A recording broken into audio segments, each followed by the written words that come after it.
વિદ્યાર્થી મિત્રો, આજના લેક્ચરમાં આપનું સ્વાગત છે। આજનો લેક્ચર આપણો ધોરણ 12 કોમર્સ આંકડાશાસ્ત્ર ભાગ 2 ચેપ્ટર નંબર 4 લક્ષ્ય, જેમાં અત્યારે સ્વાધ્યાય 4ના સેક્શન ઈનો દાખલા નંબર 3નો 7મો દાખલો તમારી પાસે ચોપડી હશે, તમે જોઈ શકો, નહીતર રકમ પણ મેં લખેલી જ છે। તો આજે 7મો અને 8મો દાખલો, બે દાખલાનું આપણે સોલ્યુશન જોઈશું। 7મો દાખલો અત્યાર સુધીમાં સ્વાધ્યાયમાં જેટલા બી દાખલા ગણે એના કરતાં યુનિક દાખલો છે, તો ખાસ ધ્યાન આપજો।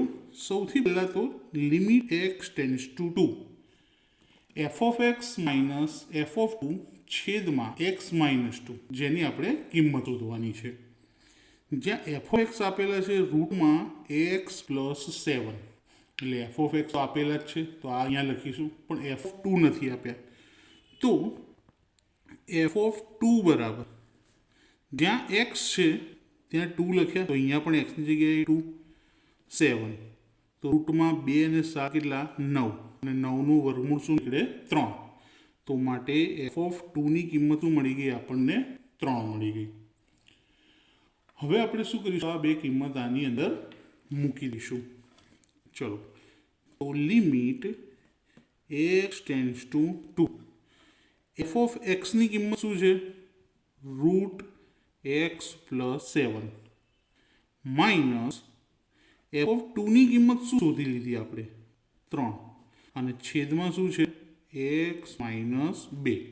હવે જ્યારે પણ આવું રૂટવાળી કોઈ રકમ હોય અને જેનું વર્ગમૂળ આપણે નીકાળી નથી શકતા, કારણ કે એક્સ સાથમાં ઉમેરાશે નહીં, સરવાળો થાય તો વર્ગમૂળ નીકળશે, પણ એ તો સરવાળો જ થતો નથી, તો હવે આવામાં છેદનું સમયીકરણ કરવું પડશે, જેને આપણે સામાન્ય રીતે કદાચ કરણી શબ્દનો પણ ઉપયોગ કરતા હોઈએ છીએ। છેદનું સમયીકરણ અથવા બીજો શબ્દ શું છે કરણી, એની અંદર આપણે શું કરીએ, રૂટવાળું જે પદ છે, બે પદ છે, પહેલું રૂટમાં x પ્લસ 7 અને બીજું 3, અને વચ્ચે શું છે માઇનસ, તો આના આ જ પદથી અંશમાં અને છેદમાં ગુણાકાર કરવાનો। જુઓ, limit x tends to 2 x plus 7 minus 3, હવે ગુણાકાર, આનું આ જ પદ એક્સ પ્લસ 7, ખાલી વચ્ચેની નિશાની જે માઇનસ છે બદલીને શું કરી દઈશું પ્લસ, છેદમાં પણ રૂટ એક્સ પ્લસ 7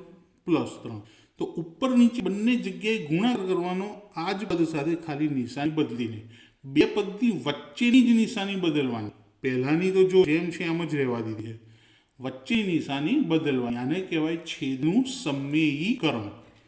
હવે શું કરીશું આપણે, લિમિટ એક્સ ટેન્ડ્સ ટુ 2, આ બંને પદની અંદર જો નિશાની અલગ છે, પહેલું બીજું પદ સરખા છે, તો હવે આનો ગુણાકાર કરશું, તો પહેલું પદ બંનેમાં સરખું છે, બીજું પદ પણ સરખું, ખાલી નિશાની અલગ તો તફાવત, તો પહેલું પદ 2 વખત એટલે એનો વર્ગ, માઇનસ પ્લસ માઇનસ, બીજું પદ પણ 2 વખત એનો પણ વર્ગ, છેદમાં પહેલા કૌંસમાં એક્સ માઇનસ 2 અને બીજા કૌંસમાં એક્સ પ્લસ 7 વત્તા 3। હવે વર્ગ કરીએ, તો લિમિટ એક્સ ટેન્ડ્સ ટુ 2, હવે વર્ગ કરશો તો વર્ગમૂળ અને વર્ગ બંને ઉડી જશે, તો શું વધશે, ખાલી એક્સ પ્લસ 7, ત્યારબાદ 3નો વર્ગ કરીએ તો કેટલો આવશે 9, છેદ જેમ છે એમ જ લખવાનું, એને બદલીશું નહીં, રૂટ એક્સ પ્લસ 7 વત્તા 3, અને એક્સ માઇનસ 2 પણ એમના એમ જ। હવે limit x tends to 2 x એમના એમ, 7 પ્લસ 9 માઇનસ, 7માંથી 9 જાય તો માઇનસ 2, છેદ જેમ છે એમનો એમ જ લખીએ, એક્સ માઇનસ 2 અને રૂટમાં એક્સ પ્લસ 7 વત્તા 3, છેદ ઉડી જશે, જો એક્સ માઇનસ 2 ઉડી ગયા, તો લિમિટ એક્સ ટેન્ડ્સ ટુ 2, અંશમાં કશું નથી વધ્યું, શું લખીશું 1, છેદમાં આ રૂટવાળું પદ બચ્યું, તો રૂટ એક્સ પ્લસ 7 વત્તા 3, હવે કશું જ નહીં થાય, અવયવ પણ નથી પડતા કે કંઈ જ નહીં, તો એક્સની જગ્યાએ શું લખી દઈશું 2, તો 1 છેદમાં એક્સની જગ્યાએ કેટલા લખવાના છે આપણે 2, તો 2 વત્તા 7 અને વત્તા કેટલા 3, 1 ના છેદમાં આ બંનેનો સરવાળો કેટલો થશે 9 વત્તા 3, 1 ના છેદમાં 9નું વર્ગમૂળ 3 વત્તા 3, 3 અને 3 6. તો આની કિંમત શું મળી આપણે 1 ના છેદમાં 6 મળી. છેદનું સમીકરણ વાળો દાખલો અત્યાર સુધીનો પહેલી વખતનો દાખલો છે. 2 વાર જોઈ અને ધ્યાનથી ગણતરી કરી લેજો, નહીતર ભૂલી જવાય એવું થશે. આવા દાખલા એક્ઝામ્પલની અંદર છે. હું તમને એક્ઝામ્પલનો પણ એક વિડીયો બનાવીને આપીશ આ ચેપ્ટરનો નેક્સ્ટ વિડીયો પૂરો થઈ ગયા પછી. તો હવે દાખલા નંબર 8 તરફ આગળ વધીએ. દાખલા નંબર 8ની અંદર જો દાખલા નંબર 8માં તમારી રકમ શું છે જોઈ લઈએ પહેલાં. તો આ છે આપણી દાખલા નંબર 8ની રકમ. Limit h tends to 0 f of 2 plus h minus f of 2 upon h. જ્યાં f ઓફ x શું આપેલા છે 2x સ્ક્વેર પ્લસ 3. તો f ઓફ 2 પ્લસ h શોધવો હોય તો જ્યાં જ્યાં x છે ત્યાં ત્યાં 2 વત્તા h મૂકીશું, તો f ઓફ 2 પ્લસ h. તો સામે પણ જ્યાં x છે ત્યાં 2 પ્લસ h લખવો પડશે, તો 2xની જગ્યાએ 2 પ્લસ hનો સ્ક્વેર અને વત્તા કેટલા છે 3. 2 કૌંસમાં વર્ગ છે એટલે વિસ્તરણ કરવું પડશે, 2 નો વર્ગ 4 વત્તા મધ્યમ પદ માટે બધાનો ગુણાકાર 2 દુ 4 અને h એટલે 4h વત્તા અંતિમ પદ hનો સ્ક્વેર, આ વિસ્તરણ થયું, વત્તા 3.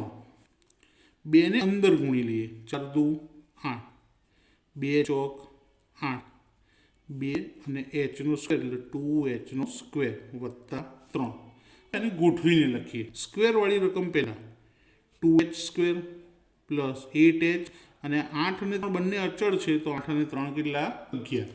તો આ શું મળ્યું આપણને f ઓફ 2 પ્લસ h. હવે આ જ રીતે f ઓફ 2 પણ શોધવા પડશે. તો જ્યાં x હતા ત્યાં હવે શું લખી દઈશું 2. તો 2 કૌંસમાં 2 નો વર્ગ વત્તા કેટલા 3. 2 કૌંસમાં 2 નો વર્ગ કેટલો થાય 4 વત્તા 3. 2 ચોક 8 વત્તા 3 કેટલા થયા 11. હવે રકમમાં કિંમત મૂકીએ. Limit h tends to 0. તો રકમમાં કિંમત મૂકી દઈએ તો શું છે f ઓફ 2 પ્લસ h, એની કિંમત આપણે શોધી લીધી છે. તો કિંમત શું છે 2h square plus 8h plus 11 ઓછા f ઓફ 2. f ઓફ 2 કેટલા મળ્યા 11, તો ઓછા 11 અને છેદમાં શું છે h. હવે પ્લસ 11 માઇનસ 11 તો ઉડી જશે, તો શું વધશે લિમિટ h ટેન્ડ્સ ટુ 0 2hનો સ્ક્વેર વત્તા 8h અપોન h. હવે ધ્યાનથી જો અંશમાં બંનેમાં h છે તો h કોમન નીકળી જાય, તો લિમિટ h ટેન્ડ્સ ટુ 0 એક જ h કોમન નીકળે, કારણ કે 8ની પાસે એક જ h છે એટલે નાની જે સંખ્યા ઘાત એ જ કોમન નીકળે. અહીંયાથી એક h કોમન લઈએ તો એક અંદર વધશે અને 8માંથી h કોમન લઈએ એટલે એકલા 8 છેદમાં h ઉડી ગયો. હવે limit h tends to 0 2h plus 8. હવે આના અવયવ પણ ના પડે, કશું જ ના થાય, તો hની જગ્યાએ શું મૂકી દઈશું 0. તો 2hની જગ્યાએ 0 અને વત્તા 8. 2 ને 0 સાથે ગુણીએ 0 પ્લસ 8 અને 0માં 8 ઉમેરવાથી જવાબ શું મળશે આપણને 8. તો દાખલાની કિંમત શું આવી 8 આવી ગઈ. તો આજનો લેક્ચર મિત્રો અહીંયા પૂરો કરીએ. જો વિડીયો પસંદ આવ્યો હોય તો લાઈક કરજો, તમારા મિત્રો ફ્રેન્ડ સર્કલમાં વધારેમાં વધારે શેર કરજો અને નવા વિડીયો મળતા રહે તે માટે ચેનલને સબસ્ક્રાઈબ કરવાનું ભૂલતા નહીં. Thank you.